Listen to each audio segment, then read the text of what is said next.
Le jour où cette professeure blonde m'a désigné en disant « Vous, les gens comme vous, j'ai juré au fond de moi que je montrerai au monde entier la force du peuple corse. Je m'appelle Léa Moreau, j'ai 17 ans et je viens de Corse, cette île de beauté. » En posant le pied à l'Institut alpin de la Rosière, l'une des écoles les plus prestigieuses de Suisse, je ne m'attendais pas à un défi académique, mais à une guerre pour ma dignité. Laissez-moi d'abord vous confier un secret. J'ai obtenu mon baccalauréat à 13 ans, avec la mention « Très bien » et les félicitations du jury. Oui, celui-là même qui ouvre les portes des plus grandes écoles. J'ai aussi remporté le concours général des lycées, stupéfiant le monde académique français. L'école normale supérieure de la rue d'Ulm m'avait déjà envoyé une offre d'admission anticipée. Mais j'avais un secret encore plus grand. Je ne voulais plus être une enfant prodige. En Corse, la pression médiatique m'étouffait. Les journalistes m'encerclaient, me demandant ce que je voulais faire de mon avenir. Ce que je voulais vraiment leur dire, c'est que je voulais juste être moi-même, tranquillement. Mais l'étiquette de « fierté de la Corse » avait déjà défini toute mon existence. J'ai donc choisi de venir en Suisse pour repartir à zéro sous une nouvelle identité. L'ENS m'a demandé de m'adapter pendant 6 mois à la Rosière. Je pensais que ce serait une période de calme. Je me trompais. Assise dans la voiture, je regardais par la fenêtre le paysage inconnu des Alpes suisses. Le chauffeur, un homme d'origine africaine très sympathique, m'a regardé dans le rétroviseur et m'a dit « Le premier jour d'école, un peu nerveuse, mademoiselle ?» J'ai répondu dans un anglais parfait « Ça va, merci ». En réalité, je n'étais pas du tout nerveuse. Depuis mon plus jeune âge, je parlais 6 langues. Le français, le corse, l'anglais, l'allemand, l'italien et l'espagnol. Les langues n'ont jamais été un problème. Le vrai problème, que je n'avais pas anticipé, était l'ignorance et l'arrogance de l'élite européenne. L'Institut de la Rosière s'étendait sur de vastes pelouses vertes, ses bâtiments en pierre de taille lui donnant un air ancien et respectable. Les frais de scolarité annuels de 60 000 € signifiaient que seuls les enfants des familles les plus riches d'Europe pouvaient y étudier. C'était le berceau des futures élites, l'antichambre de Polytechnique et de Saint-Cyr. Vêtu d'un simple jean et d'un sweat à capuche, je me suis présenté au bureau administratif. L'employé me parlait avec une prudence infinie. J'étais une étudiante transférée confidentielle, un statut spécial qui laissait entendre une histoire plus complexe. Mais je voulais juste passer ces 6 mois dans la discrétion. En me dirigeant vers ma salle de classe, j'ai longé un couloir orné des portraits d'anciens élèves remarquables. Leurs noms, gravés en lettres d'or, étaient tous entrés dans les plus grandes universités du monde. Je me suis dit que bientôt, mon nom figurait peu être parmi eux. Mon premier cours était celui de littérature française. J'ai choisi une place au fond, dans un coin, pour éviter d'attirer l'attention. Dehors, le vaste terrain de sport me rappelait le campus de la Sorbonne, qui était également calme, mais d'un calme chaleureux. Ici, le silence était empreint d'une certaine froideur. Les élèves discutaient par petits groupes. Je les entendais parler de leurs fêtes de fin de semaine dans leur villa à Saint-Tropez, des yots et des jets privés de leurs parents. J'étais la seule dans la classe qui ne semblait pas venir de ce monde. Quelques filles blondes se retournaient de temps en temps pour me regarder en chuchotant « C'est la nouvelle, non? Elle a l'air de venir de province. Corse ou quelque chose comme ça. Elle a l'air si ordinaire. » J'ai souri amèrement en moi-même. Si vous saviez qui je suis, quelle serait votre expression? Mais j'ai décidé de continuer à me cacher. J'ai ouvert mon ordinateur portable et j'ai commencé à écrire mon journal en Corse. Premier jour. Tout est étrange. Mais je prouverai la force de la Corse. À ce moment, la porte de la classe s'est ouverte. Une femme blonde d'une 20aine d'années est entrée, grande, les yeux bleus, avec une lueur acérée dans le regard. Son badge indiquait « Amélie Dubois, professeure de lettres ». Mademoiselle Dubois a balayé la classe du regard et lorsque ses yeux se sont posés sur moi, j'ai senti un malaise instinctif. Je connaissais trop bien ce regard. Un examen plein de préjugés, comme si j'étais une sorte de spécimen à classer. Elle a écrit son nom au tableau et a commencé à se présenter. « Je suis Amélie Dubois, diplômée de l'école normale supérieure. J'ai étudié la littérature de la Renaissance à Oxford. » Sa voix était empreinte de fierté, comme si elle annonçait sa supériorité. Cette classe compte de nombreux élèves brillants, a-t-elle poursuivi. J'ai hâte de travailler avec les futurs dirigeants de la France et de l'Europe. Elle a ensuite commencé à faire l'appel pour que chacun se présente. Les élèves du premier rang se sont levés un par un, étalant leurs origines prestigieuses. Je suis Charles de Valois, mon père est banquier d'affaires sur la place Vendôme. Je suis Sarah Cohen, ma mère est juge à la Cour de cassation. Je suis Marc Lemaître, je prépare le concours d'entrée à Eck. Mademoiselle Dubois complimentait chaque élève, comme s'ils étaient nés pour être l'élite. C'est alors que la fille blonde, qui n'arrêtait pas de me regarder, s'est levée avec assurance. Je suis Élodie Lambert, première de la classe, je prépare ma candidature pour l'école polytechnique. Fantastique, Élodie. Les yeux de mademoiselle Dubois brillaient. C'est un honneur d'enseigner à des élèves comme vous. Les présentations se sont rapprochées de moi. Mon cœur a commencé à battre plus vite. Que dire? Dire la vérité attirerait trop l'attention, mais mentir était contre mes principes. Diplômée de la Sorbonne à 16 ans, lauréate du concours général. Impossible de mentionner tout cela. Finalement, mon tour est arrivé. Le regard de mademoiselle Dubois s'est fixé sur moi, acéré. Mademoiselle, veuillez vous présenter. Tous les regards se sont tournés vers moi.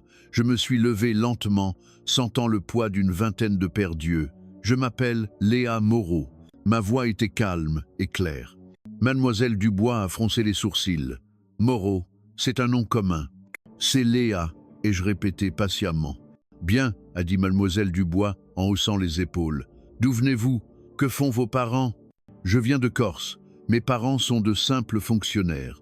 Un léger rire a parcouru la salle. Un sourire dédaigneux s'est dessiné sur les lèvres de mademoiselle Dubois. Ah, la Corse, une région de la France, c'est ça? Mon sang n'a fait qu'un tour. Ces ignorants, la Corse est notre fière patrie, pas une simple région de qui que ce soit. Mais je me suis forcé à rester calme. La Corse est une île avec une identité forte et indépendante. Bon, peu importe, a dit mademoiselle Dubois en agitant la main, comme si le sujet n'avait aucune importance. Bienvenue à cette étudiante régionale parmi nous. Il est vrai que nous en voyons peu dans cet établissement. Son ton était lourd de sous-entendus. J'ai entendu dire que vous, les gens de là-bas, êtes souvent doués pour les choses manuelles, a poursuivi mademoiselle Dubois. Mais qu'en est-il du français? Serez-vous capable de suivre mon cours? Après tout, ce n'est pas un simple cours de soutien. Elle insinuait que ma maîtrise de la langue était de seconde zone. Toute la classe assistait à cette humiliation. Certains étouffaient un rire, d'autres attendaient ma réaction avec un air de spectacle. J'ai pris une profonde inspiration. Dans ma tête, j'entendais la voix de ma mère. « Léa, sois humble, mais ne laisse jamais personne mépriser les Corses. » « Je pense que ça devrait aller, » ai-je répondu calmement. Mais ma prononciation était impeccable, un français académique parfait qui a surpris mademoiselle Dubois un instant. Elle ne s'attendait manifestement pas à une telle fluidité, mais elle a vite retrouvé sa supériorité. Parler français est une chose, mais mon cours exige bien plus qu'une simple compétence linguistique. Nous allons explorer en profondeur l'essence de la littérature occidentale. Cela nécessite un bagage culturel profond, pas quelque chose que l'on peut maîtriser avec quelques mots. J'ai serré les poings. Qu'insinuait cette femme? Que nous, les Corses, n'avions pas de culture, que nous n'étions pas dignes de comprendre la grande littérature occidentale. Le cours a commencé. Mademoiselle Dubois a commencé à parler d'Hamlet de Shakespeare. Son explication était parsemée de piques à l'encontre des étudiants de la province. Pour comprendre les tourments intérieurs du prince Hamlet, il faut une connaissance intime de la culture européenne. Cette profondeur psychologique peut être difficile à saisir pour des élèves issus de certains milieux culturels. Ses yeux se tournaient de temps en temps vers moi, le message était clair. J'étais assise à ma place, calme en apparence, mais mon intérieur bouillonnait comme un volcan. En réalité, j'avais lu l'intégralité de l'œuvre de Shakespeare à l'âge de 10 ans, en version originale anglaise. Ma compréhension d'Hamlet était probablement 100 fois plus profonde que celle de cette femme superficielle. Mais j'ai choisi de me taire. Ce n'était pas encore le moment. À la fin du cours, elle a donné un devoir. Pour la semaine prochaine, une dissertation sur l'analyse psychologique d'Hamlet. 3 pages minimum. Et rappelez-vous, mes standards sont très élevés. N'écrivez pas n'importe quoi. Son regard m'a de nouveau balayé, surtout pour certains élèves qui ont besoin de s'adapter. Les étudiants ont commencé à ranger leurs affaires. Élodie Lambert s'est approchée de moi, un sourire faussement amical sur le visage. « Salut, bienvenue à la Rosière. »« C'est Léa, l'ai-je corrigé. »« D'accord, Léa. » Elle a haussé les épaules. « Dans quelle école étais-tu avant, en Corse? Tes notes étaient bonnes ?» Ces questions étaient pleines de sondages, cherchant à évaluer mon niveau. « Une école normale. » Mes notes étaient correctes, ai-je répondu brièvement. Élodie n'était visiblement pas satisfaite de cette réponse. « Tu t'intéresses aux maths et aux sciences, je prépare Polytechnique. » C'est peu, être plus adapté pour les étudiants comme toi, non? Ses paroles étaient pleines de supériorité, comme si elle disait « Vous, les provinciaux, vous êtes faits pour les sciences appliquées. La littérature et les arts, ce n'est pas votre domaine. » J'ai souri et hoché la tête sans en dire plus. Mais dans ma tête, un plan commençait déjà à se former. À l'heure du déjeuner, je me suis assise dans un coin de la cantine et j'ai sorti la boîte que ma mère m'avait préparée à l'aube, du figatellu grillé, du broxu frais et quelques canistrelli. C'était l'amour d'une mère corse, la chaleur de ma terre natale. Au moment où j'ai ouvert la boîte, plusieurs élèves ont senti l'odeur et ont froncé les sourcils. Mon Dieu, c'est quoi cette odeur? C'est dégoûtant. On dirait un truc avarié.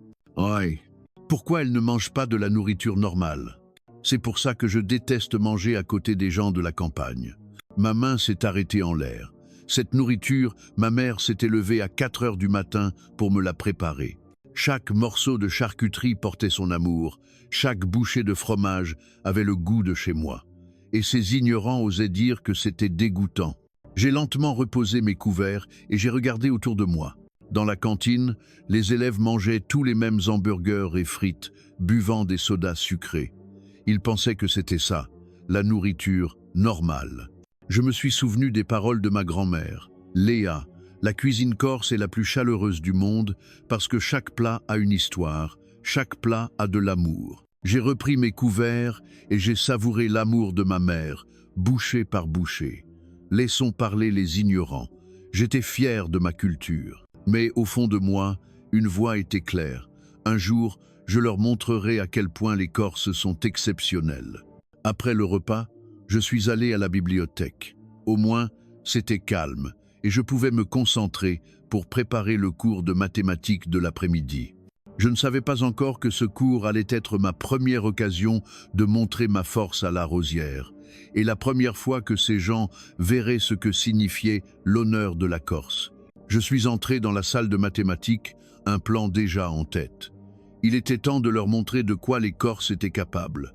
Le professeur de mathématiques, Monsieur Thomson, était un homme blanc d'une 50aine d'années, cheveux poivre et sel, portant des lunettes cerclées.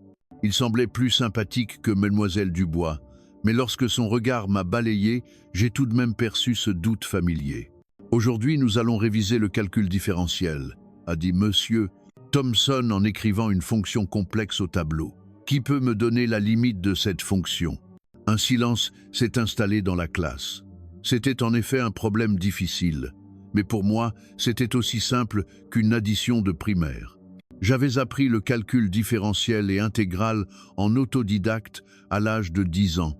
Plusieurs élèves fronçaient les sourcils en calculant. Élodie griffonnait frénétiquement sur son brouillon. Voilà donc l'élite de la Rosière. Assise au fond, j'avais déjà 3 méthodes de résolution différentes en tête. Mais je n'ai pas levé la main.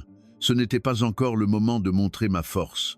Monsieur Thomson a attendu quelques minutes. Voyant que personne ne répondait, il a soupiré. Apparemment, c'est un peu difficile pour vous. Laissez-moi vous montrer. La réponse est -1/2. Une voix claire a retenti. C'était la mienne. Toute la classe s'est retournée vers moi, y compris Monsieur Thomson. Il a cligné des yeux. « Pardon ?» Je me suis levé et j'ai répété calmement la limite de cette fonction lorsque x tend vers l'infini est de -1/2. Monsieur Thomson a rapidement vérifié le calcul au tableau.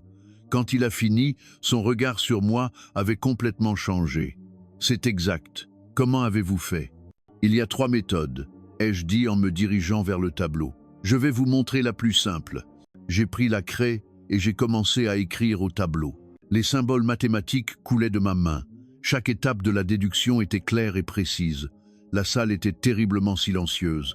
Tous les élèves me regardaient, les yeux écarquillés. D'abord, nous divisons le numérateur et le dénominateur par la plus haute puissance de x, et j'expliquais dans un français parfait la grammaire précise, le vocabulaire professionnel. Une fois le problème résolu, j'ai posé la craie. Il y a 2 autres méthodes. Voulez-vous que je continue? La mâchoire de M. Thompson est presque tombée. Non, non, c'est inutile. C'était brillant. J'allais retourner à ma place quand M. Thompson a ajouté « Attendez, puisque vous êtes si doué, pourriez-vous nous aider à résoudre un autre problème ?» Il a écrit une équation différentielle encore plus complexe au tableau. C'était du niveau de 2e année d'université, ce qui devait être très difficile pour des lycéens. J'ai jeté un coup d'œil et j'ai souri intérieurement. Il voulait encore me tester. Je suis retourné au tableau. Cette fois, ma vitesse de résolution était encore plus rapide. En moins de 5 minutes, la solution complète était au tableau. Le silence dans la classe est devenu étrange. Le visage d'Élodie était blême. Ses compétences en mathématiques, dont elle était si fière, semblaient ridicules face aux miennes. D'autres élèves chuchotaient. « Comment a-t-elle fait ça ? Je ne comprends même pas l'énoncé. Est-elle vraiment juste une nouvelle élève ?» Mais ce que j'ai le plus entendu, c'était cette remarque teintée d'hostilité. Les Corses, ils ne sont bons qu'en maths, de toute façon. À part calculer, que savent-ils faire d'autre? Des rats de bibliothèque. J'ai serré le poing. Rats de bibliothèque?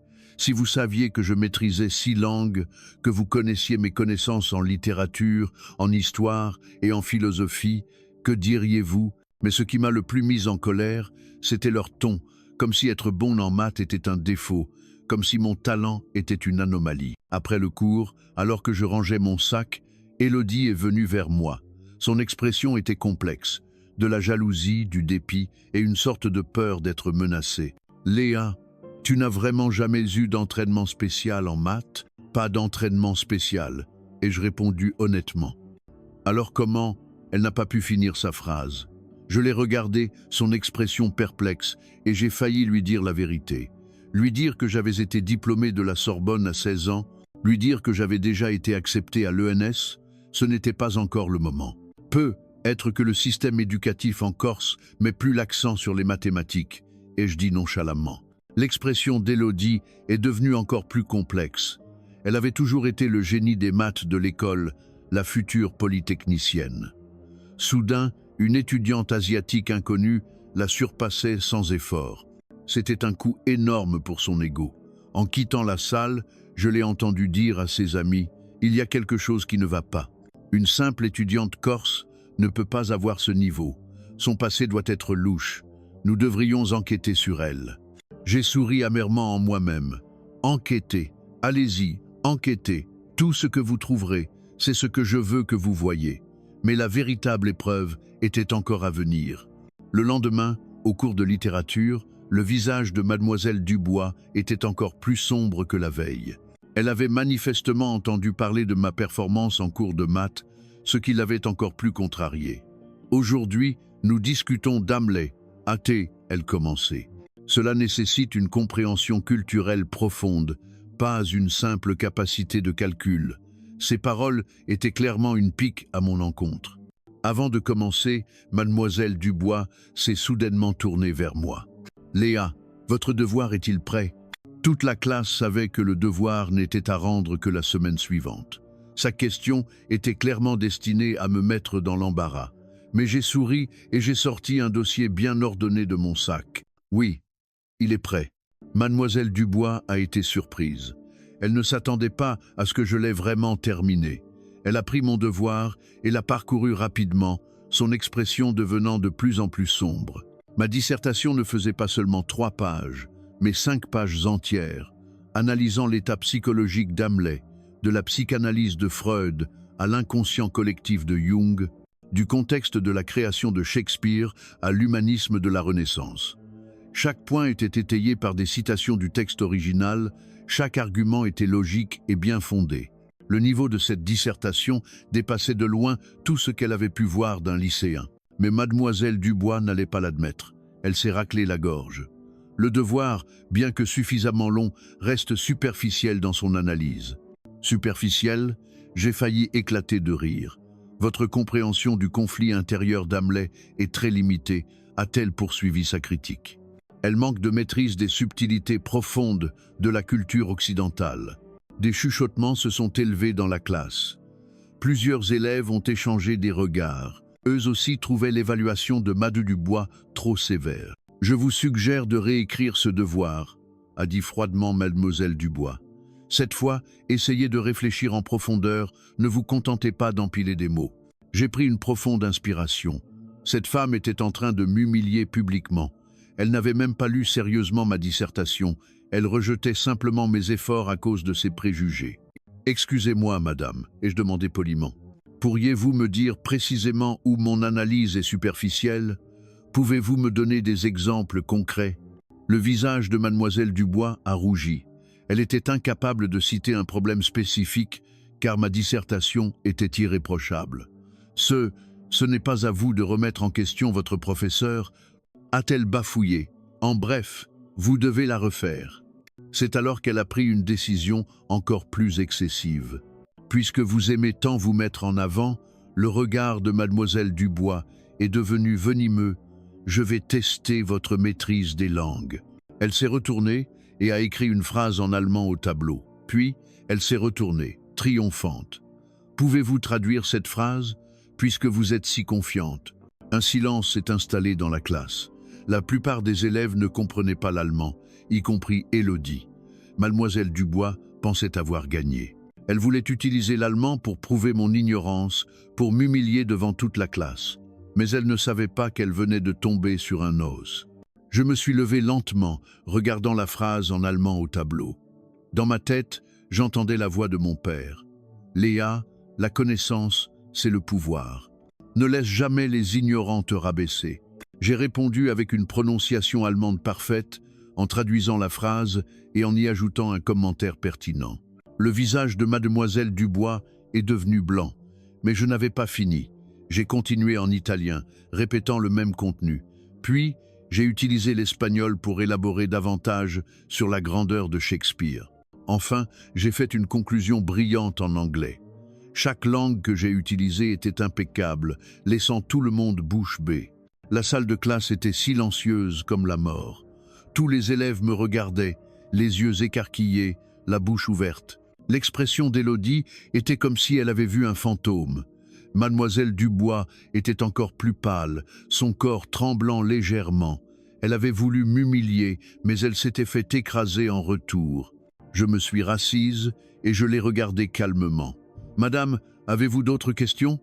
Mademoiselle Dubois est restée sur l'estrade, incapable de prononcer un mot. Son sentiment de supériorité avait été complètement anéanti. Quelques minutes plus tard, elle a annoncé la fin du cours et s'est précipitée hors de la salle, l'air décomposé. La salle a éclaté en discussions confuses. Combien de langues a-t-elle parlé? Mon Dieu, qui est-elle vraiment? Est-ce la même nouvelle élève silencieuse? Mais j'ai aussi vu des regards hostiles. Quelle frimeuse! Elle se prend pour qui? Typique des rats de bibliothèque. Je m'en fichais. Il était temps que ces gens sachent de quoi les Corses étaient capables. Mais je ne savais pas que ce n'était que le début de la guerre. Mademoiselle Dubois n'allait pas en rester là. À midi, j'ai sorti comme d'habitude le repas de ma mère. Cette fois, plus d'élèves se sont attroupés pour regarder. « Encore cette nourriture étrange », a dit quelqu'un. « Pourquoi ne s'intègre-t-elle pas à notre culture? En Suisse, on devrait manger comme les Suisses. » Nantou. J'ai mordu dans un morceau de figatellu en pensant aux mots de ma grand-mère. « Léa, où que tu ailles, n'oublie jamais tes racines. » J'étais fier de ma culture. J'étais fier d'être corse. Ces ignorants ne comprendraient jamais ce qu'est un véritable héritage culturel. Mais une tempête se préparait. Mademoiselle Dubois avait décidé de me détruire complètement et j'étais prête à relever le défi. Les Corses n'ont jamais peur de l'autorité. Notre petite île a produit d'innombrables héros. Je montrerai au monde entier que la lumière de la Corse ne s'éteindrait jamais. Amélie Dubois arpentait son bureau, le visage rouge de colère. L'humiliation de la veille en classe l'avait empêchée de dormir. Une petite Corse avait osé faire perdre la face à une diplômée de l'ENS. Elle a pris son téléphone et a composé le numéro de son père. Oui, son père était le président du conseil d'administration de La Rosière. « Papa, nous avons une élève à problème à l'école », a dit Amélie en serrant les dents, une fille corse arrogante qui n'a aucun respect pour nos traditions éducatives. Pendant ce temps, j'étais assise à la bibliothèque, ignorant complètement le complot qui se tramait contre moi. Je relisais Hamlet, non pas pour un devoir, mais pour trouver la paix intérieure. Le prince de Shakespeare disait « Être ou ne pas être, telle est la question ». Pour moi, la question était « Continuer à me cacher ou révéler qui j'étais vraiment ?» L'explosion de la veille m'avait fait réaliser que je ne pouvais plus rester discrète. Puisque c'était ainsi, pourquoi ne pas montrer à ces gens la puissance de l'éducation que j'avais reçue? L'après-midi, en cours de mathématiques, M. Thompson a donné à la classe un problème extrêmement difficile. « C'est une question du concours d'entrée à Polytechnique de l'année dernière », a-t-il dit. « Vous pouvez essayer, sans pression. » Élodie avait les mains moites de nervosité.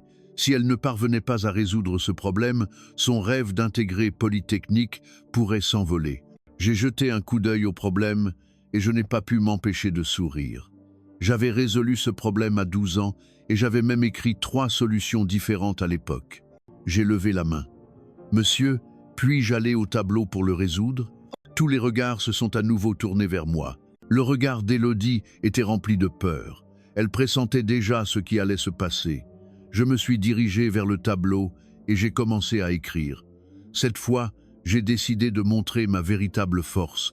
Non seulement j'ai résolu le problème, mais j'ai aussi expliqué en détail les principes mathématiques sous-jacents, présenté 3 approches différentes et même discuté des théorèmes mathématiques connexes. Mon explication était profonde mais accessible, logique et claire, permettant à tout le monde de comprendre. Même M. Thompson était captivé.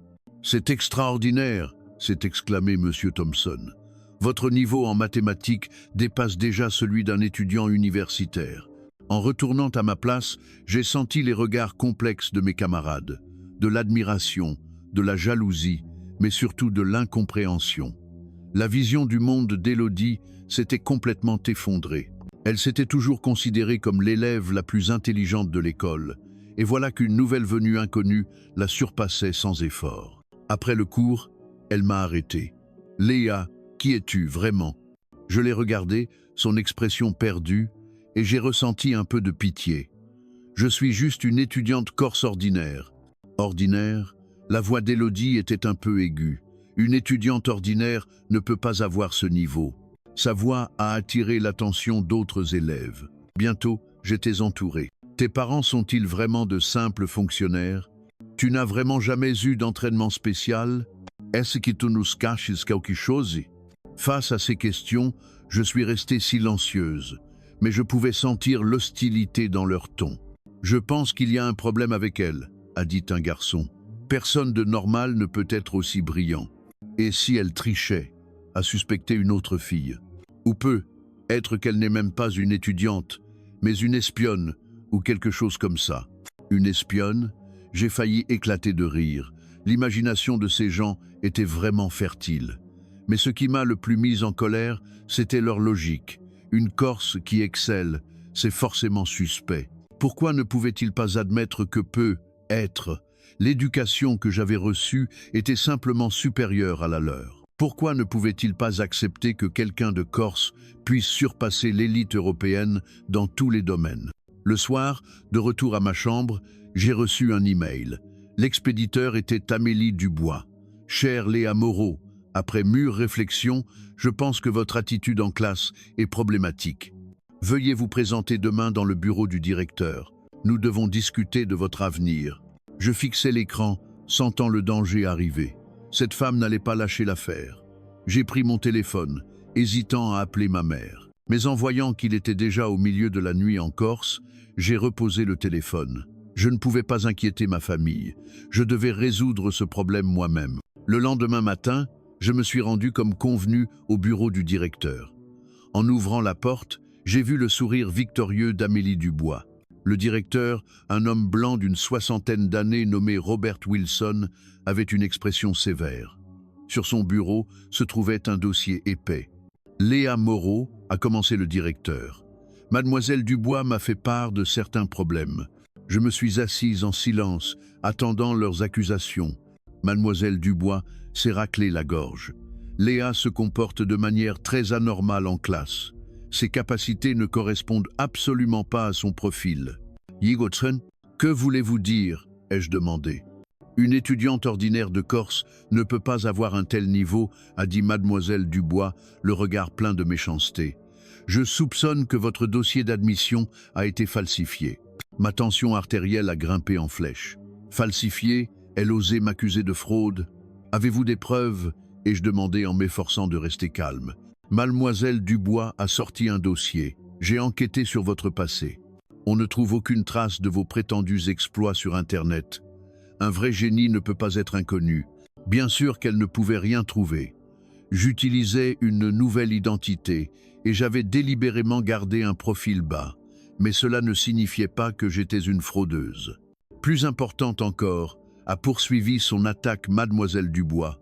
Votre comportement en classe est totalement incompatible avec la réserve et l'humilité attendues.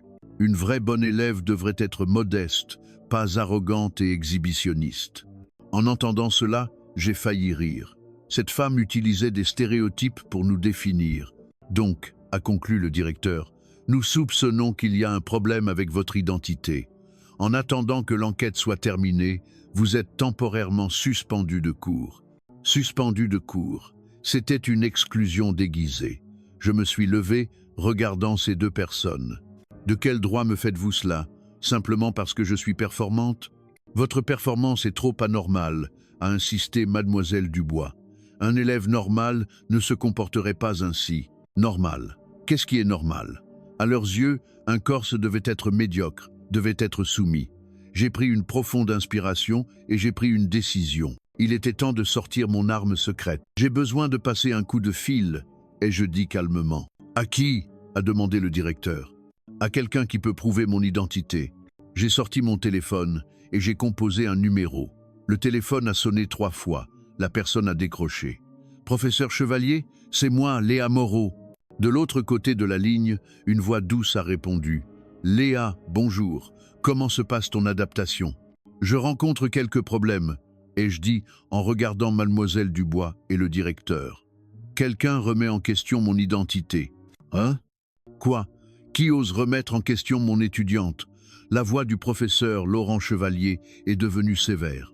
Laurent Chevalier, directeur du département de mathématiques de l'École normale supérieure, mathématicien de renommée mondiale, et mon mentor. Professeur, pourriez-vous venir à l'Institut de la Rosière? J'ai besoin de votre aide. Bien sûr, j'arrive tout de suite. Ne t'inquiète pas, personne ne peut faire de mal à ma meilleure étudiante.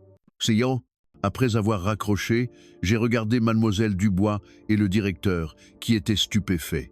Demain matin, le directeur du département de mathématiques de l'ENS viendra en personne pour clarifier mon identité.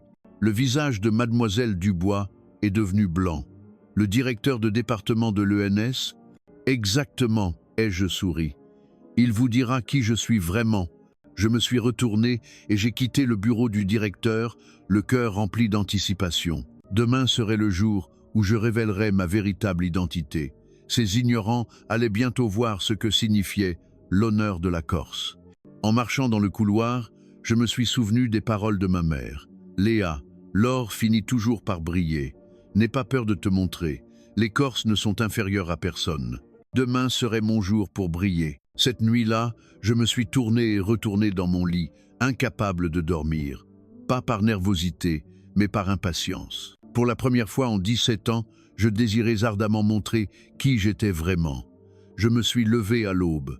Debout devant la fenêtre de ma chambre, je regardais le ciel s'éclaircir à l'est. Je me suis souvenu des levers de soleil en Corse. À l'époque de la Sorbonne, je regardais souvent le soleil se lever depuis le laboratoire. À l'époque, j'étais encore une jeune fille qui voulait changer le monde.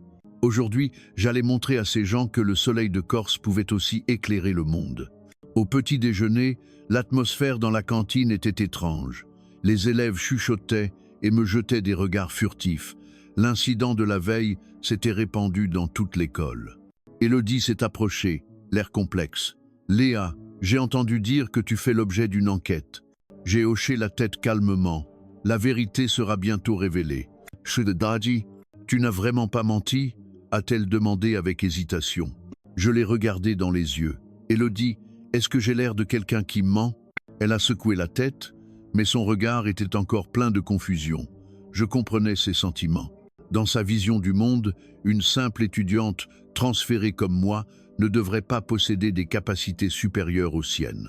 À 10 heures du matin, une berline noire est entrée dans le campus. Debout près de la fenêtre de la salle de classe, j'ai vu cette silhouette familière descendre de la voiture. Le professeur Laurent Chevalier, la soixantaine, les cheveux blancs, mais le regard toujours aussi vif. Il était l'un des plus grands mathématiciens du monde et la personne qui me comprenait le mieux.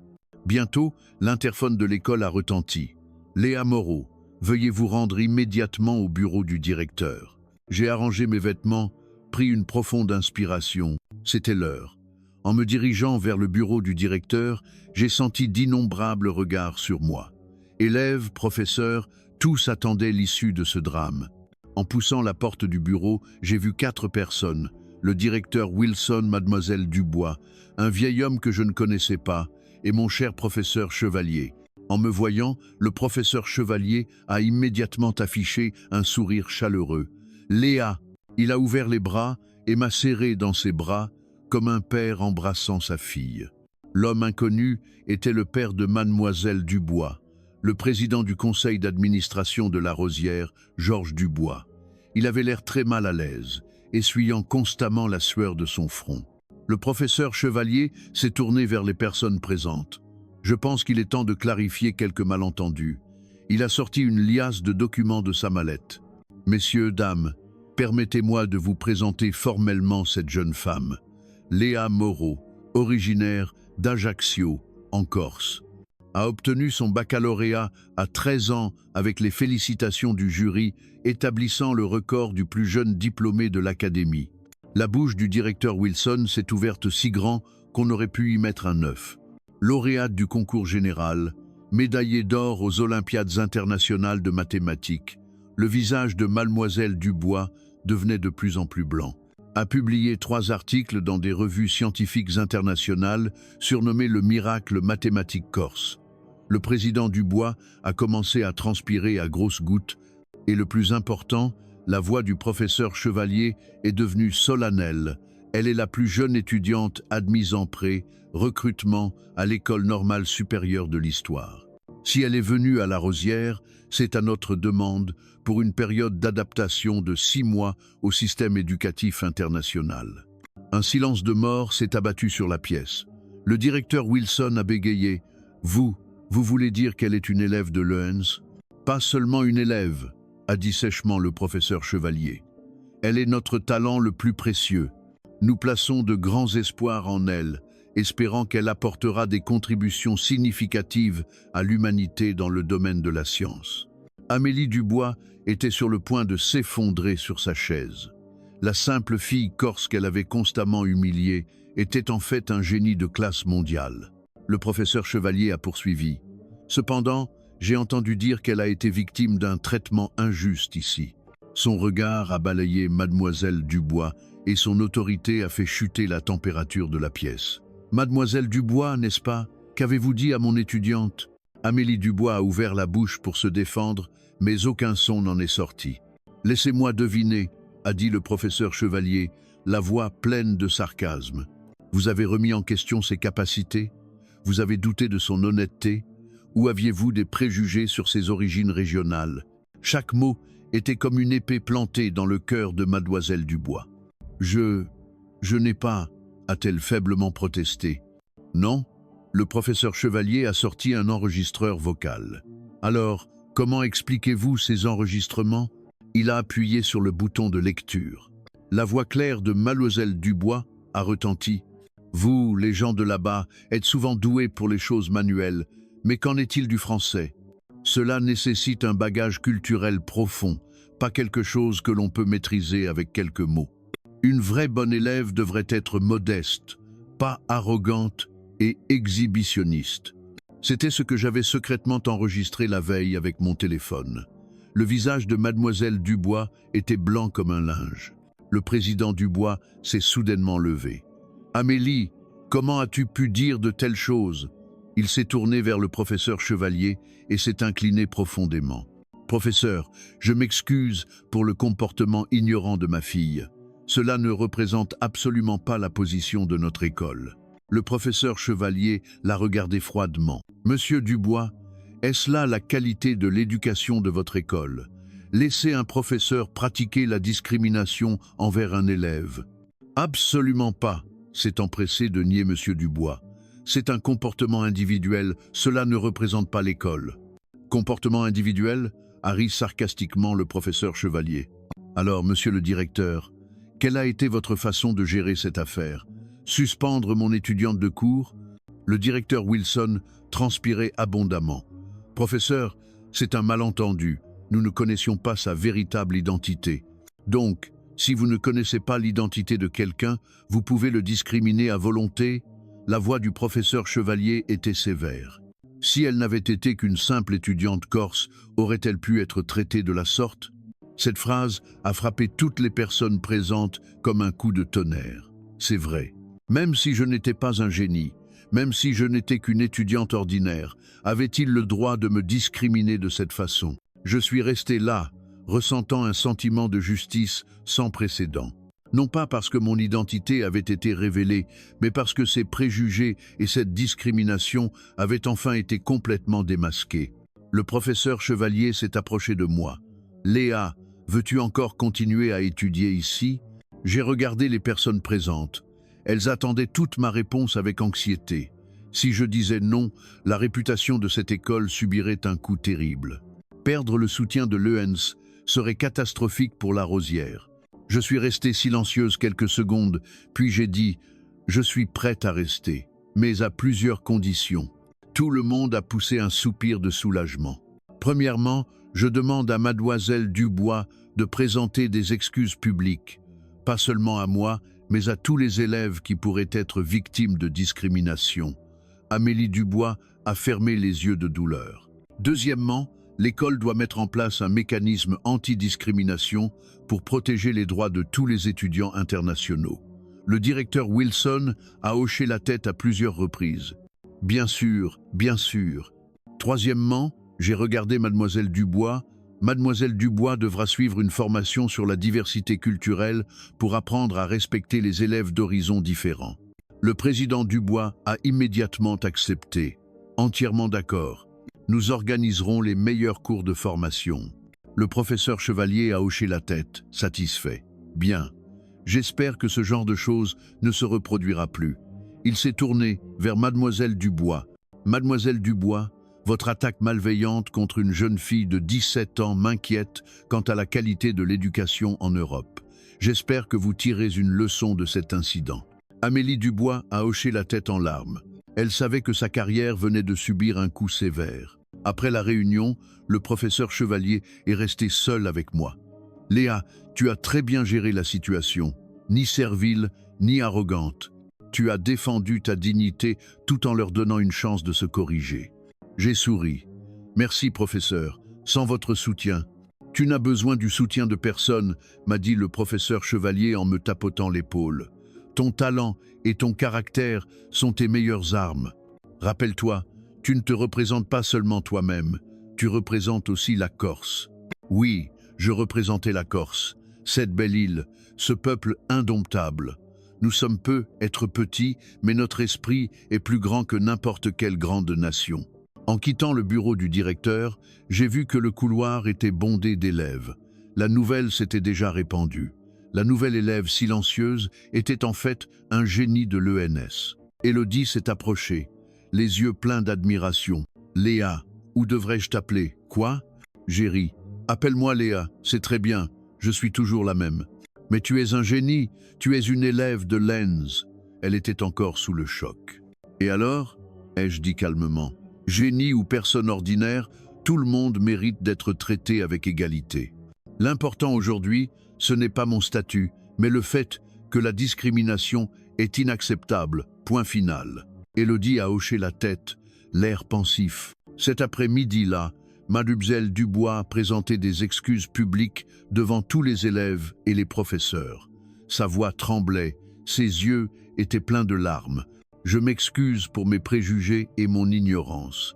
J'ai traité une élève brillante de manière injuste et j'ai blessé tous les camarades qui pourraient être victimes de discrimination.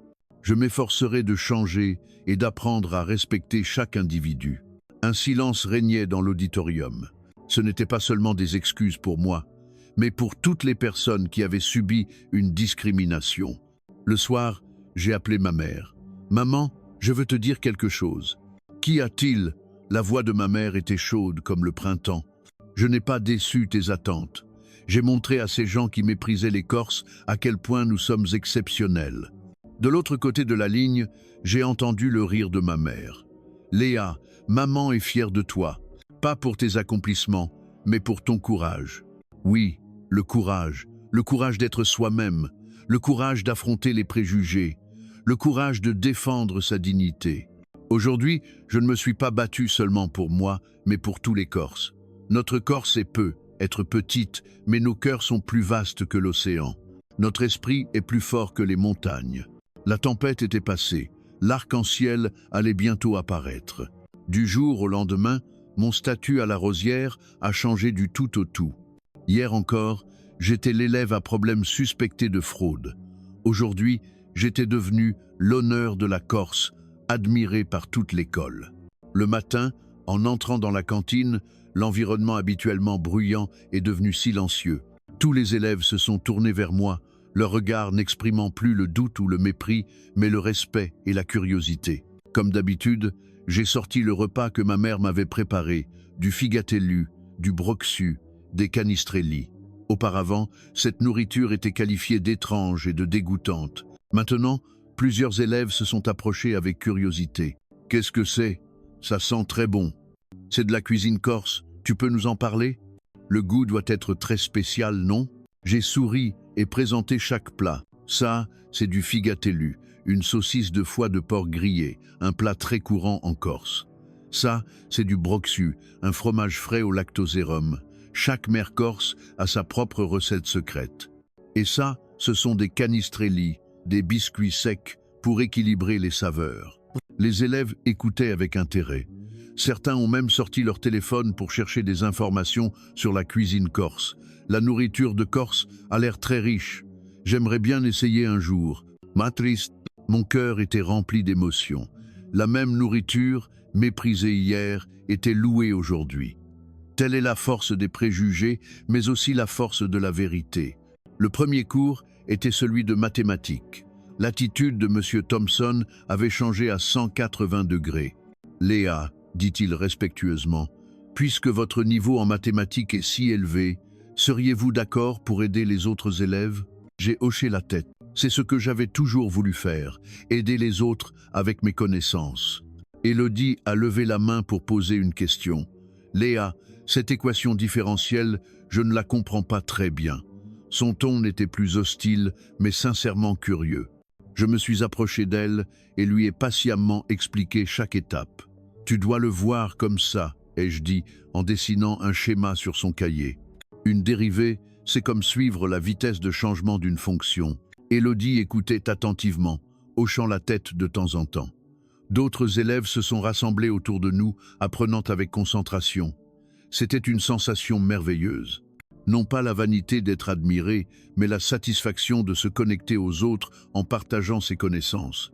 Après le cours, Élodie m'a rattrapé. « Léa, je te dois des excuses. »« Pourquoi ?» ai-je demandé. « J'avais des préjugés contre toi. Je pensais que tu n'étais qu'une simple nouvelle et je me sentais menacée par toi, » a-t-elle dit sincèrement.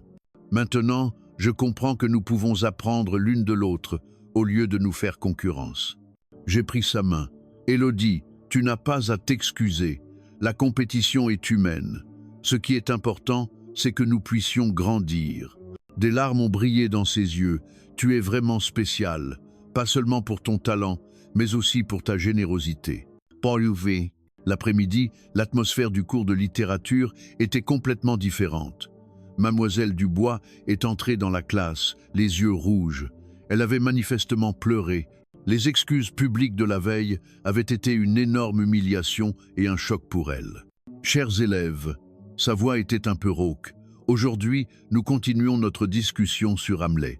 Elle évitait mon regard, essayant de mener son cours normalement, mais son malaise était évident. J'ai levé la main. Madame, puis-je partager mon point de vue sur Hamlet? Mademoiselle Dubois a été surprise un instant, puis a hoché la tête. Bien sûr, je vous en prie. Je me suis levé et j'ai commencé à analyser la tragédie d'Hamlet. La tragédie d'Hamlet n'est pas seulement personnelle, elle est aussi le reflet de son époque. Il vivait à une période de transition entre l'ancien et le nouveau, subissant une immense pression psychologique. Mon analyse était profonde et originale, citant le texte de Shakespeare et l'associant à des concepts de psychologie moderne. Les élèves écoutaient, fascinés. Même Mademoiselle Dubois hochait la tête en signe d'approbation. Ainsi, l'indécision d'Hamlet reflète la complexité des choix moraux auxquels l'humanité est confrontée. Cette complexité transcende les frontières de la culture et de l'ethnie. Ma dernière phrase était lourde de sens. Mademoiselle Dubois a compris mon message. Ses yeux exprimaient le remords et la réflexion. Après le cours, Mademoiselle Dubois m'a arrêté. « Léa, pouvons-nous parler un instant ?» Je l'ai suivie dans son bureau. Elle a fermé la porte et a soupiré profondément. « Je voulais m'excuser personnellement auprès de vous. » « Vous vous êtes déjà excusé publiquement ?» ai-je dit calmement. « Ce n'est pas suffisant » a-t-elle secoué la tête. « Je veux que vous sachiez que j'ai profondément honte de mes préjugés. Je suis une éducatrice et pourtant j'ai été aveuglée par ma propre ignorance. » Je l'ai regardée. Cette femme autrefois si arrogante était maintenant si humble. « Madame Dubois, ai-je dit doucement, tout le monde fait des erreurs. L'important est de les reconnaître et de se corriger. » Elle a hoché la tête, les yeux humides. « Pouvez-vous me pardonner ? Je vous ai déjà pardonné et je souris. Mais le plus important, c'est que vous vous pardonniez à vous-même et que vous deveniez une meilleure professeure. » Mademoiselle Dubois m'a serré la main avec émotion. « Merci Léa, vous m'avez appris ce que sont la tolérance et la sagesse. » En quittant son bureau, je me suis souvenu des paroles de ma grand-mère. « Léa, la haine ne fait que rétrécir le cœur. Le pardon l'agrandit. La chaleur des Corses réside dans notre capacité à pardonner, à être inclusif. Ce n'est pas de la faiblesse, c'est de la force. » Le soir, j'ai reçu un email de France. C'était un journaliste de Bastia qui voulait m'interviewer sur mon expérience en Suisse. J'ai poliment refusé. Je ne voulais plus retourner sous les feux des projecteurs, être exhibé comme un miracle. Je voulais juste être moi-même, faire honneur à la Corse et contribuer au progrès de l'humanité. Allongé dans mon lit, je repensais aux derniers jours. De la discrimination au respect, de la dissimulation à la révélation, j'avais beaucoup appris. J'ai appris que face aux préjugés, il ne faut pas seulement endurer, mais se battre courageusement. J'ai appris que la vraie force n'est pas d'écraser les autres, mais de s'élever soi-même. J'ai appris que le pardon n'est pas de la lâcheté, mais la plus haute forme de sagesse. Plus importante encore, j'ai appris la fierté d'être corse. Nous n'avons rien à prouver à personne. Nous sommes excellents par nature. Notre culture, notre éducation, nos valeurs méritent d'être respectées. Demain, un nouveau jour commencera. Je ne suis plus la fille qui voulait se cacher, mais une Corse fière. Je vais utiliser mes actions pour que plus de gens connaissent la beauté de la Corse. Dehors, la lune était ronde, comme les fiadonies de ma grand-mère. Je pensais aux nuits de mon île, aux étreintes de ma mère, à cette terre que j'aimais si profondément. Corse, je suis fier de toi. Peuple corse, je suis fier de nous. Où que j'aille, je me souviendrai que je suis une fille de Corse. Je montrerai au monde entier que la lumière de la Corse brillera toujours. Le temps a passé vite. En un clin d'œil, j'étais à La Rosière depuis 3 mois. L'atmosphère de toute l'école avait subtilement changé à cause de ma présence. Mademoiselle Dubois s'efforçait vraiment de changer. Elle s'est inscrite à des cours sur la diversité culturelle, a commencé à apprendre l'italien et a même présenté en classe des œuvres littéraires de différentes cultures. Hier, elle a spécialement présenté à la classe Colomba de Prosper Mérimée, La littérature n'a pas de frontières, a-t-elle dit en classe. Chaque culture a ses propres trésors qui méritent d'être compris et appréciés. Son regard vers moi était plein de gratitude sincère. Je savais qu'elle s'efforçait de devenir une meilleure enseignante. Ce qui m'a encore plus surprise, c'est le changement chez les élèves. Élodie ne me considérait plus comme une rivale, mais comme sa meilleure partenaire d'études. Nous étudions ensemble les problèmes de mathématiques, discussions des théories scientifiques, partagions nos méthodes d'apprentissage. « Léa, tu m'as appris ce qu'est la véritable excellence », m'a-t-elle dit un jour. « Ce n'est pas de battre les autres, mais de s'accomplir soi-même. » Nous avons créé un groupe d'études qui se réunissait chaque semaine pour discuter de diverses questions académiques.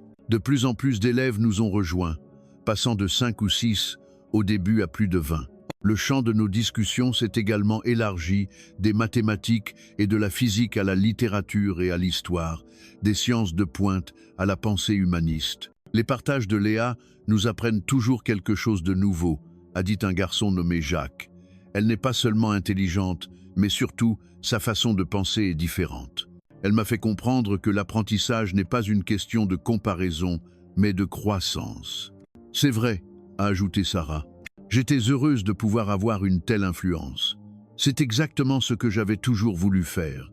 Connecter les gens par la connaissance, éclairer les autres par la sagesse. Le nombre d'étudiants internationaux à l'école a également augmenté. Le directeur Wilson m'a dit que depuis mon incident, de plus en plus de familles étrangères commençaient à s'intéresser à la Rosière. Ils disent qu'il y a une fille corse remarquable ici qui a rendu cette école plus internationale. Je suis devenue une ambassadrice involontaire, mais j'espérais surtout être un pont entre différentes cultures. Un jour, un nouvel élève sud-coréen est venu me voir. « Grande sœur, j'ai entendu dire que tu es très respectée ici. Je suis aussi asiatique et je crains un peu de rencontrer de la discrimination. » Je lui ai pris la main. « Ne t'inquiète pas, les choses ont changé ici. Et même si tu rencontres des problèmes, nous devons y faire face courageusement. » Des conversations similaires sont devenues de plus en plus fréquentes. Des étudiants de Chine, du Japon, d'Inde, du Vietnam sont tous venus me voir pour partager leurs doutes et leurs inquiétudes. Je suis devenue leur grande sœur, les encourageant avec ma propre expérience. « Rappelez-vous, leur disais-je souvent, notre excellence n'a pas besoin d'être prouvée à qui que ce soit, mais nous avons la responsabilité de montrer la beauté de notre culture. » Ce qui m'a le plus touché, c'est une lettre de ma mère. Elle y disait « Chère Léa, papa et maman ont vu les nouvelles. Nous savons ce qui s'est passé pour toi en Suisse. Nous sommes fiers de ton courage et encore plus de ta tolérance. Tu n'es pas devenue haineuse après avoir subi la discrimination, mais tu as utilisé l'amour pour dissoudre les préjugés. C'est le caractère de notre peuple corse, chaleureux, résilient, inclusif. Tu es notre fierté et la fierté de la Corse. Rappelle-toi, où que tu ailles, tu portes notre amour et l'esprit de la Corse. Ta maman qui t'aime. » Après avoir lu cette lettre, j'ai pleuré. Pas des larmes de tristesse, mais des larmes de bonheur. J'avais les meilleurs parents du monde, la plus belle patrie, la culture la plus chaleureuse. Le week-end, l'école a organisé un festival culturel international. J'ai été invité à représenter la France et la Corse. J'ai préparé une présentation sur la Corse, de sa géographie et de son histoire à sa gastronomie et sa culture, de son développement économique à ses traditions. Lorsque je suis monté sur scène, l'auditorium était plein d'élèves et de professeurs. Même le président Dubois était venu.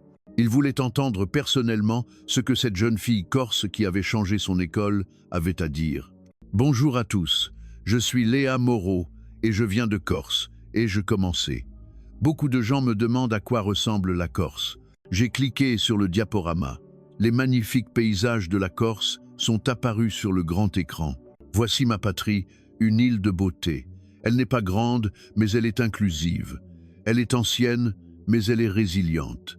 J'ai présenté la culture culinaire de la Corse. Voici nos marchés, les endroits les plus chaleureux du monde.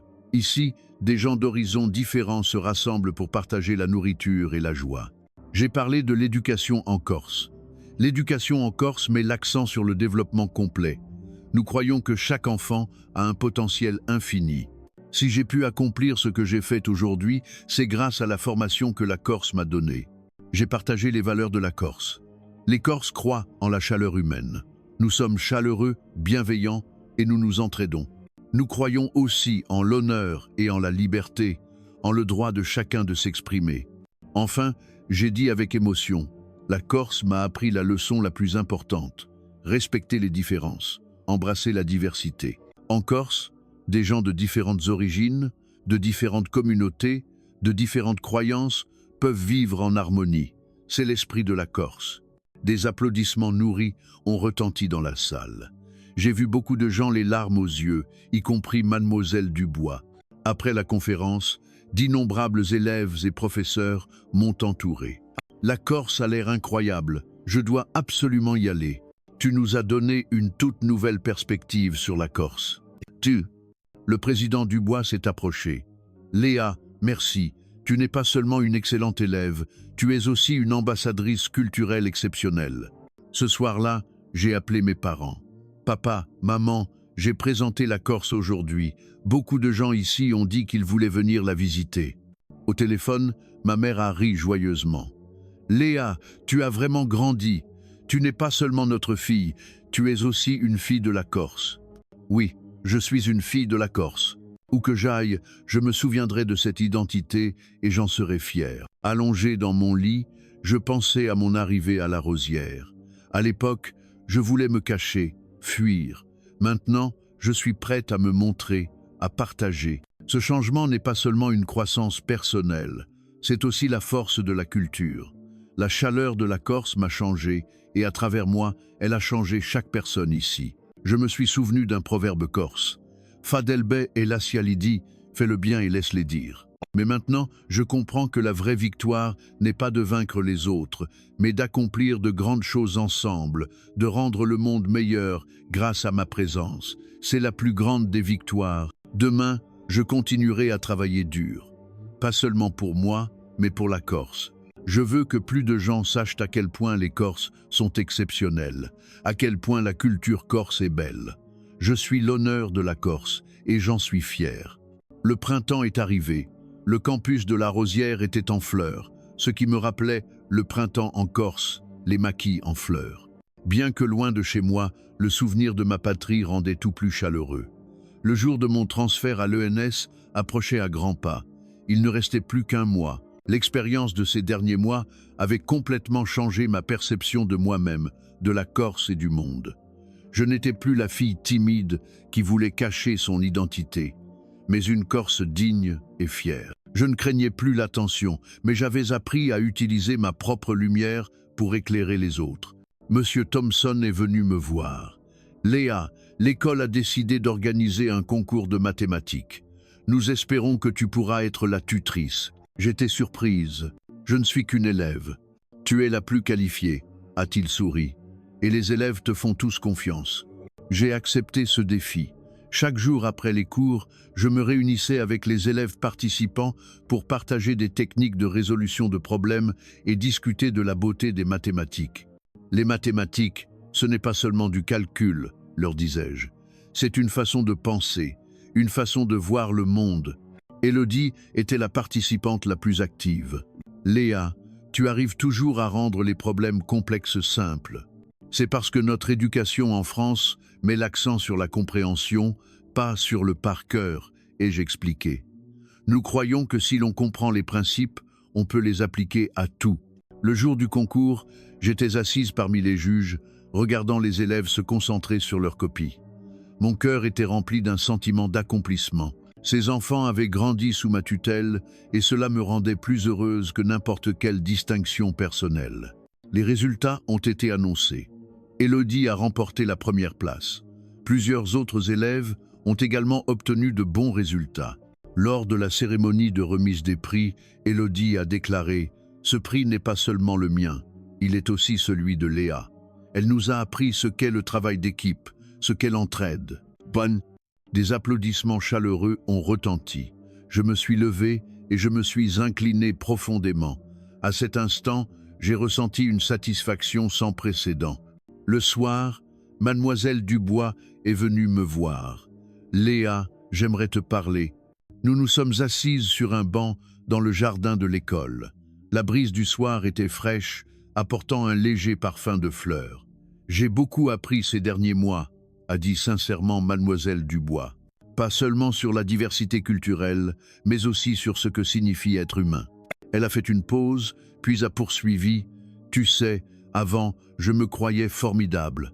Diplômée de l'ENS, ayant étudié à Oxford, je me sentais supérieure aux autres. Ce n'est qu'en te rencontrant que j'ai compris ce qu'est la véritable excellence. Ce n'est pas le diplôme ni l'origine, mais le caractère et la sagesse. Je l'ai regardée. Cette femme autrefois si arrogante était maintenant si humble.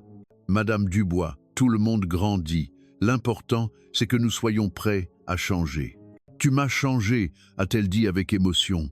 Tu as aussi changé cette école. La Rosière d'aujourd'hui est plus inclusive, plus internationale. C'était vrai. Maintenant, à la Rosière, on voyait des visages de toutes origines.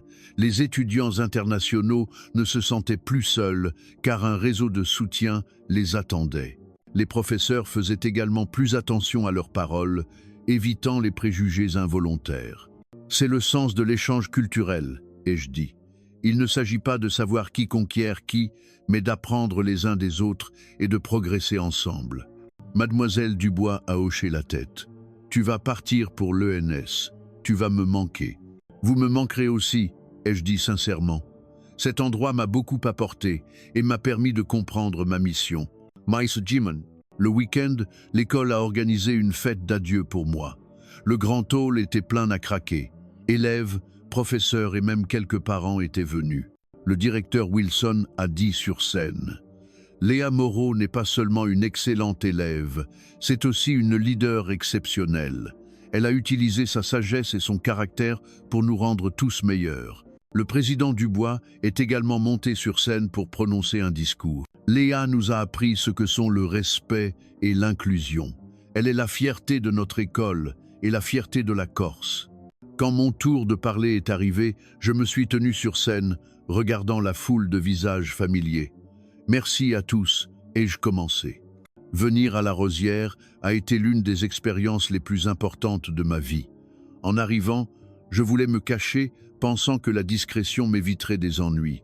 Mais je me trompais. La véritable harmonie ne vient pas de la dissimulation des différences, mais de leur compréhension. Chacun de nous a son propre bagage culturel, sa propre histoire. Ces différences ne sont pas des obstacles, mais des richesses. En Corse, nous avons un dicton, rencontre fortuite, destin partagé. Notre rencontre ici est un signe du destin. Chérissons-le et construisons des ponts avec amour et compréhension.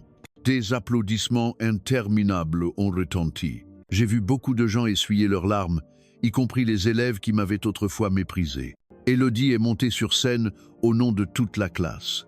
Léa, tu es notre meilleur professeur, notre meilleur ami. Tu nous as appris ce qu'est la véritable excellence.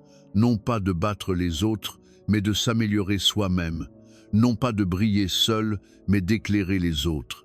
Elle m'a tendu un épais album souvenir. Ce sont les mots que nous avons tous écrits pour toi. S'il te plaît, emporte nos vœux avec toi à l'ENS. J'ai ouvert l'album et j'ai vu des pages et des pages de messages. Merci de m'avoir appris la beauté des mathématiques. Jacques, tu m'as fait comprendre la valeur des différences culturelles. Sarah, grâce à toi, j'ai commencé à apprendre le corse. Charles, tu es la personne la plus courageuse que j'ai jamais rencontrée. Aïcha, chaque mot était si sincère, si chaleureux. Mes yeux se sont embués. La dernière page était écrite par Mademoiselle Dubois. Chère Léa, tu es l'élève la plus importante de ma carrière d'enseignante. Tu ne transmets pas seulement des connaissances, mais aussi la sagesse. Tu ne t'accomplis pas seulement toi-même, tu accomplis aussi les autres. Merci de m'avoir rendu une meilleure enseignante, une meilleure personne. Puisses-tu briller à l'ENS, puisse la Corse être fière de toi. Je n'ai pas pu retenir mes larmes. Ce n'étaient pas des larmes de tristesse, mais d'émotion, de regret de partir et d'anticipation pour l'avenir. Après la fête, je suis retourné à ma chambre pour faire mes valises. Chaque objet portait un souvenir. Cette copie d'Hamlet que Mademoiselle Dubois avait critiquée était maintenant encadrée dans son bureau. Les trophées du concours de mathématiques témoignaient de nos efforts communs. L'écharpe que j'avais apportée de Corse m'avait réchauffé pendant les froides nuits suisses. Et les colis envoyés par ma mère, chacun rempli de l'amour de la Corse. Je pensais à la personne que j'étais à mon arrivée, cette fille timide qui avait peur d'être découverte. Maintenant, j'étais digne et pleine de confiance. Ce changement n'était pas seulement une croissance personnelle, c'était aussi l'éveil d'une confiance culturelle. J'ai sorti mon journal et j'ai écrit ma dernière entrée à La Rosière. C'est ma dernière nuit à La Rosière. Il y a 6 mois, je suis arrivé ici avec peur et anxiété. 6 mois plus tard, je pars avec confiance et espoir. Cet endroit m'a appris la leçon la plus importante, être une Corse digne et fière. Utiliser l'amour pour dissoudre les préjugés, utiliser la sagesse pour éclairer l'obscurité. Merci La Rosière, merci à chaque personne que j'ai rencontrée. Demain, j'entamerai un nouveau voyage. Mais où que j'aille, je me souviendrai que je suis Léa Moreau, que je viens de Corse et que j'en suis fier. Dehors, le clair de lune était comme de l'eau, aussi doux que la lune de Corse. Demain, je partirai pour l'ENS, pour commencer un nouveau chapitre de ma vie. Mais l'histoire de cette fille corse ne se terminerait jamais, car je savais que je ne me représentais pas seulement moi-même, mais aussi la Corse. Je consacrerai ma vie à faire connaître au monde la beauté de la Corse. En franchissant les portes de l'école normale supérieure, mon cœur était rempli d'émotions mitigées. Les bâtiments anciens, sous le soleil d'automne, dégageaient une atmosphère de solennité et d'histoire. C'était le temple académique dont d'innombrables personnes rêvaient. Mais pour moi, le plus important était que je pouvais enfin me tenir ici avec ma véritable identité. Plus de dissimulation, plus de timidité, mais être fièrement une Corse. Le professeur Chevalier est venu m'accueillir en personne. En me voyant, il a affiché un sourire satisfait. « Léa, bienvenue à l'ENS. Tu as l'air encore plus confiante qu'avant. »« Merci, professeur. » Et je souris. L'expérience à La Rosière m'a beaucoup fait grandir. « J'ai entendu parler de ce que tu as fait là-bas, » a dit le professeur Chevalier en marchant. « Tu n'es pas seulement une excellente élève, tu es aussi une leader exceptionnelle. » Après m'être installé dans ma chambre, j'ai ouvert mon ordinateur et j'ai vu de nombreux messages de mes amis de La Rosière. Élodie, Léa, tu es arrivée à Lens, nos discussions mathématiques me manquent déjà.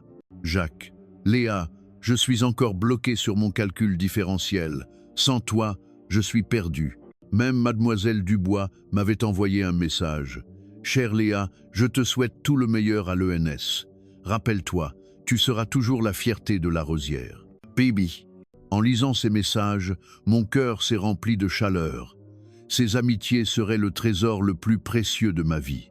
Mon premier cours était celui de mathématiques supérieures. Le professeur était le célèbre Dr Williamson. En entrant dans la salle, j'ai découvert que les élèves venaient du monde entier. Amérique, Europe, Asie, Afrique.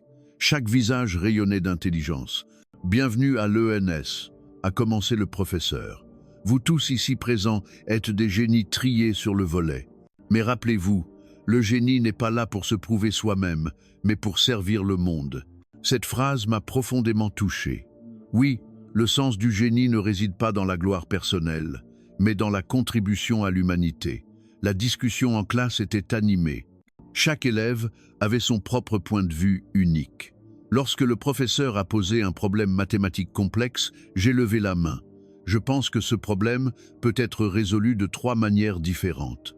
Mon analyse était claire et approfondie, suscitant l'intérêt de mes camarades. Après le cours, une fille indienne s'est approchée. « Tu es Léa Moreau? J'ai entendu ton histoire. Ce que tu as fait à La Rosière est incroyable. »« Merci, » ai-je dit humblement. « J'ai juste fait ce que je devais faire. »« Non, tu as fait bien plus que ça, » a-t-elle insisté. « Tu as lutté pour la dignité de tous les étudiants internationaux. » Tenba. Des conversations similaires sont devenues de plus en plus fréquentes. J'ai découvert que mon expérience à La Rosière s'était répandue dans les cercles d'étudiants internationaux. Beaucoup d'élèves de différents pays avaient entendu parler de cette courageuse fille corse qui s'était opposée à la discrimination. Une semaine plus tard, l'Association des étudiants internationaux de l'ENS est venue me voir. « Léa, Nous espérons que tu rejoindras notre organisation et que tu envisageras même d'en devenir la présidente. Je n'ai pas accepté immédiatement. Laissez-moi réfléchir. J'espère pouvoir servir tous les élèves, pas seulement ceux qui viennent de l'étranger. Après mûre réflexion, j'ai fait une proposition. Au lieu de nous concentrer uniquement sur les étudiants internationaux, pourquoi ne pas créer un club d'échange culturel où des élèves de tous horizons pourraient participer? Cette proposition a été accueillie avec enthousiasme. Bientôt, le club d'échange culturel de l'ENS a été créé et j'ai été élue première présidente. Notre premier événement était une soirée des cultures du monde. Chaque groupe d'étudiants préparait une présentation de sa culture. Bien sûr, j'ai choisi de présenter la Corse. Ce soir-là, vêtu d'une robe élégante, je me tenais sur scène. Bonjour à tous, je suis Léa Moreau, de Corse. Aujourd'hui, je voudrais partager avec vous l'histoire d'une belle île. J'ai projeté une vidéo de la Corse, des brumes matinales sur les montagnes aux gorges de la Restonica, des lumières nocturnes d'Ajaccio aux plages de Palombagia, de l'animation des marchés aux danses traditionnelles. La Corse peut être petite, mais elle embrasse le monde. Sur cette île, des gens de toutes origines coexistent en harmonie, créant une culture unique. J'ai présenté l'histoire de la Corse, son parcours vers l'autonomie, son passage d'une société rurale à une société ouverte. Nous avons réalisé des transformations majeures de manière pacifique, ce qui est rare dans l'histoire du monde. J'ai partagé les réussites de la Corse. La Corse est une île d'innovation. Nos produits artisanaux et notre gastronomie font connaître au monde notre créativité. J'ai parlé de la chaleur humaine corse, mais ce dont je suis le plus fier, c'est de la chaleur des Corses. Nous avons un dicton. En Corse, le plus beau paysage, ce sont les gens. Quelles que soient les difficultés, les Corses s'entraident toujours. C'est notre esprit. Enfin, j'ai dit avec émotion, bien que la Corse soit confrontée à de nombreux défis, nous n'abandonnons jamais. Nous croyons qu'une petite Corse peut aussi briller sur la scène mondiale. Nous ne cherchons pas à conquérir le monde, mais seulement à le rendre meilleur. Des applaudissements nourris ont éclaté dans la salle. De nombreux camarades avaient les larmes aux yeux, profondément touchés par l'histoire de la Corse. Un camarade européen a dit « Je dois absolument aller en Corse ».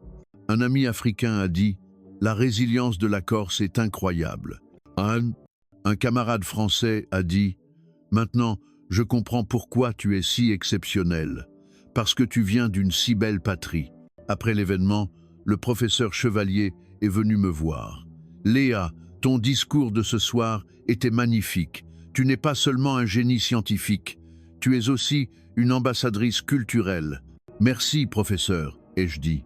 J'espère que plus de gens connaîtront la beauté de la Corse. Tu y es déjà parvenu, a-t-il souri. Et je crois que ce n'est que le début. Oui, ce n'était que le début.